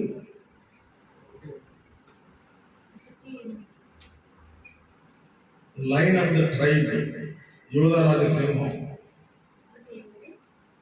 1:17 22:13 5:5 5:5 Judah రాజసింహం 5:5 రెవల్యూషన్. 19:13 వర్డ్ ఆఫ్ గాడ్, దేవుని వాక్యం. Revolution 19:16 King of Kings and Lord of Lords, రాజులకు రాజు ప్రభువులకు ప్రభువు. 19:16. 19:16. 22:16 the bright morning star, bright morning star, వేకువ చుక్క, ప్రకాశమానమైన వేకువ చుక్క. ప్రకటన 22:16. సమస్త మహిమ ఘనత ప్రభావములు మన దేవుడైన యెహోవా దేవునికే ఇప్పుడు ఎల్లప్పుడూ సదాకాలము కలుగును గాక. ఆమేన్. All glory to God Almighty, the Lord Jesus Christ. Amen. సమాప్తము. అయిపోయింది. 5వ క్లాస్ అయిపోయింది. 66 పుస్తకములలో యేసుక్రీస్తు ఉన్నాడని చెప్పబడింది. 66 పుస్తకములలో కూడా దేవుడు ఉన్నాడని ప్రత్యక్షంగా పరోక్షంగా ఇక్కడ వివరించబడి దానికి కావలసినటువంటి రుజువులు ఆధారాలు సంపూర్తిగా మీకు చెప్పబడ్డాయి. మీకు వ్రాతపూర్వకంగా కూడా మీకు మెటీరియల్ ఇస్తూ ఉన్నాను. మీరు జెరాక్స్ కాపీలు తీసుకొని చక్కగా మీరు చదువుకొని మీ యొక్క సంఘాలలో, సమూహములలో, మీ యొక్క ప్రసంగాలలో మీరు వాడుకోవాలి. చక్కగా దేవుడు మిమ్మల్ని వాడుకోవాలని ఆశిస్తూ ఉన్నాను. ఆమేన్.